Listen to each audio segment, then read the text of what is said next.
Hi, friends. It's wonderful to see you yet another week for Pastor's Ponderings.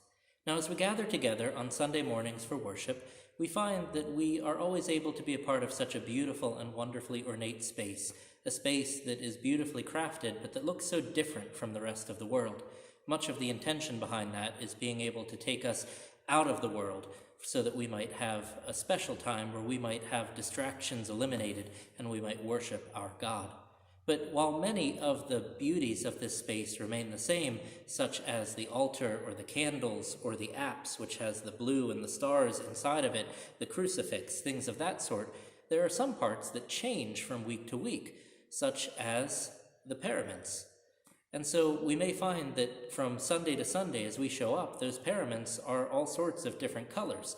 And so today I'd like to talk about why that is.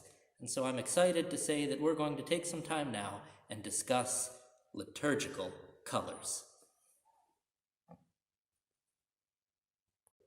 As we gather together for worship on any given Sunday morning, we will often notice that the paraments that hang from our pulpit and lectern, they may change and they may be a different color.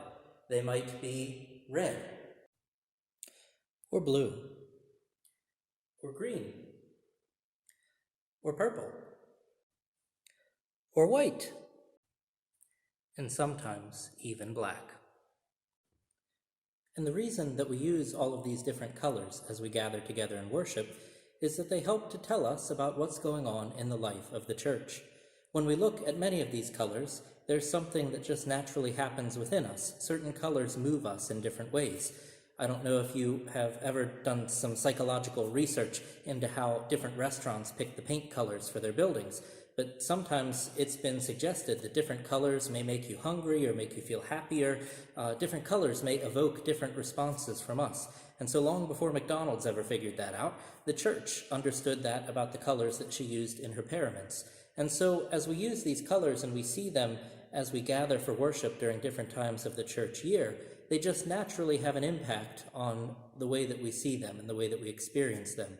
And also there's some specific attributes that have been given to these colors that help guide us through the season that we're in and help us to understand the spirit or the mood of that time of the church year.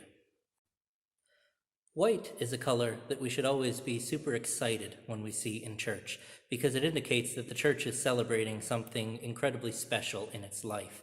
The color white will show up during the Christmas season, the Epiphany season, the Easter season, big, boisterous times of celebration and joy in the life of the church as we speak of the good things that God has done for us. And also we'll see the color white show up on days where we remember the saints that were not martyred. So we're remembering those who've gone before in the incredible gift of faith that God has shared through them with us. White is, as a color, symbolizes things such as purity, love, joy, celebration, and light. Black is a rather somber color for the church. It symbolizes death and mourning. And so the times that we'll often see black show up as a parament for the church are just a few times throughout the church year. On Ash Wednesday, as we're remembering that we are dust and to dust we shall return, we're recognizing our sin and remembering our mortality. Or on Maundy Thursday, after we have the stripping of the altar, we'll often bring the black paraments out as we remember how we betrayed Christ and how he went to the cross to die on our behalf.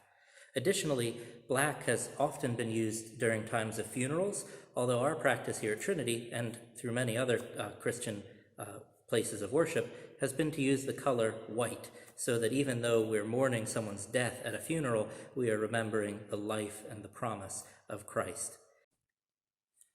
Purple is a color of penitence and preparation. We often see purple show up in seasons of Advent, historically. Many churches, like our own, we use blue during Advent now, but historically, purple was used for Advent and for Lent, as both seasons are considered penitential seasons. And during those seasons, we engage in acts of discipline and charity and study, and we prepare ourselves for the inbreaking of God in incredible ways in this world through the seasons of Christmas and Easter. The most contemporary of all of the liturgical colors would be blue. Now, blue is not a color that you'll find in every church all around the world, but years ago, there was the thought that Advent, while it is a penitential season, it's also a season of great expectation and anticipation. And so, a beautiful blue tends to help us understand that color of beauty and expectation and anticipation of Christ's birth.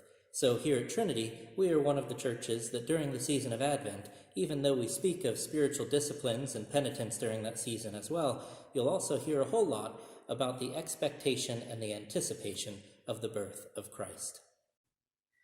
Green is a color that we see quite often throughout the entire year in the church.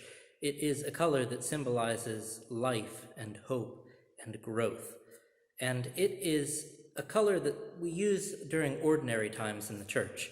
So when we're not celebrating big feasts and festivals and the grand seasons of the church, you'll often come to church and you'll see green paraments that move us through that ordinary time where we're growing and we're learning and we're worshiping as we work our way towards some of those other times of the church year. Red is an incredibly powerful liturgical color. It symbolizes fire or blood, and so the times that we see red paraments adorning the church, we know that we'll be celebrating major feasts such as Pentecost, the birthday of the church, or we'll be celebrating a martyr of the church, so a Christian who had an incredible life and witness and ultimately was killed for the faith that they held. And so the red in that case would symbolize their blood that was poured out for the sake of we who have come after. So friends, there are quite a few colors that inform and guide our worship here in the church. I hope that this brief introduction has been interesting. I hope that it has been helpful, and I can't wait to see you to talk about something else in the church again next Sunday.